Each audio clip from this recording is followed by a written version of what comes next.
Permission ಇಲ್ಲ ಅಂತ ಹೇಳ್ಬಿಟ್ಟು ಈಗ ಇವರು ಬಂದ್ಬಿಟ್ಟು ಇದಕ್ಕೆ ಸಂಬಂಧಿಸಿದಂತೆ ಒಂದು ನಾನು ಕೇಳಿಸ್ಕೊಳ್ತೀನಿ.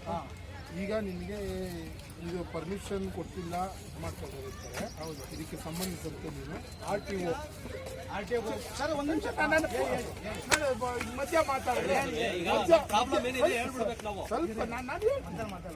ಇದಕ್ಕೆ ಸಂಬಂಧಿಸಿದಂತೆ ನೀನು ಆರ್ ಟಿ ಒದಲ್ಲಿ ಒಂದು ಕಂಪ್ಲೇಂಟ್ ಅನ್ನು ಲಾಡ್ಜ್ ಒಂದು ಆಯ್ತಾ. ಆರ್ ಟಿ ಒದವರಿಗೆ ಒಂದು ಕಂಪ್ಲೇಂಟ್ ಅನ್ನು ಲಾಡ್ಜ್ ಮಾಡಿ. ಹಾಗೆ ನಾನು ಕೇಳ್ತಾ ಇರೋದು ಈಗ ಇಲ್ಲಿನ ಸದ್ಯದ ಇಲ್ಲಿ ಏನ್ ಮಾಡ್ತಾ ಇದ್ರೆ ನಾನು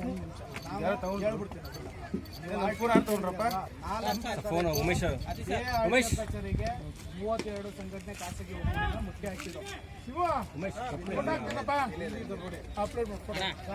ರಾಜ್ಯ ಕಚೇರಿಗೆ ಮುಖ್ಯ ಹಾಕಿದ್ದು. ಅವತ್ತು ಕೂಡ ಮಲ್ಲಿಕಾರ್ಜುನ ಸಾಹೇಬರು ಏನಂತ ಹೇಳಿದ್ರು, ಪರ್ಮಿಷನ್ ಕೊಟ್ಟಿಲ್ಲ ಅಂತ ಹೇಳ್ಬಿಟ್ಟು RTO ಗಾಡಿ ಹಾಕಿ ಗಾಡಿಗಳು ನಿಲ್ಲಿಸಿ ಸೀಜು ಕೂಡ ಮಾಡಿದ್ರು. ಅವ್ರು ಬಿಟ್ಕೊಂಡೋಗ್ರೋ ಇಲ್ಲೋ ನಮಗೆ ಗೊತ್ತಿಲ್ಲ. ನಾವು ಇಲ್ಲಿ ಒಂದ್ ನಿಮಿಷ ಪೂರ್ತಿ ಮಾತಾಡ್ಬಿಡ್ತೀನಿ. ಈ ಆದಿನಾರಾಯಣ ಅನ್ನೋ ವ್ಯಕ್ತಿ ಇಲ್ಲಿ ಮೀಟಿಂಗ್ ಮಾಡ್ತಿದ್ರು. ನಾನು ಡೈರೆಕ್ಟ್ ಒಂದ್ ನಿಮಿಷ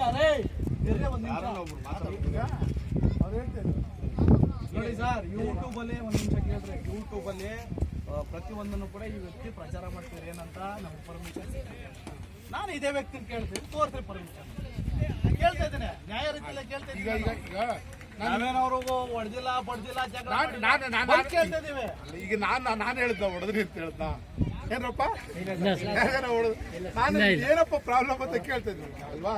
ಈಗ ಒಂದ್ ಕೆಲಸ ಮಾಡಿ, ಇಬ್ರು ನೀನು ಇಬ್ರು ಸೀದಾ ಇದು ಉಳಿಮಾವು ಪೊಲೀಸ್ ಸರ್ ನಡ್ಕಡೆ ಹೋಗ್ತೀವಿ, ಕೆಲಸ ಮಾಡ್ತೀವಿ. ಸ್ಟೇಷನ್ ಹತ್ರನೇ ಕರ್ಕೊಂಡು ಹೋಗ್ಬಿಟ್ಟು ಕಾನೂನು ಅಡಿಯಲ್ಲಿ ಏನ್ ಕ್ರಮ ಖಂಡಿತವಾಗ್ಲೂ ಜರುಗಿಸ್ತೀವಿ ಸರ್. ಅದನ್ನ ಅಷ್ಟೇ ನಾನು ಹೇಳಿದ ಅಷ್ಟನ್ನು ಮಾಡಿ. ಇಲ್ಲಿ ಒಬ್ಬರಿಗೊಬ್ರು ಕ್ರಿಕೆಟ್ ಆಡಕ್ ಹೋಯ್ತೀನಿ ಅಂತ ಹೇಳಿದ್ರೆ ಹೋಗ್ರಪ್ಪ ಆಡ್ರಿ, ಪೊಲೀಸ್ನವ್ರು ಬಂದ್ಮೇಲೆ ನಾವು ಮಾತಾಡಿ ನಿಮಿಷ.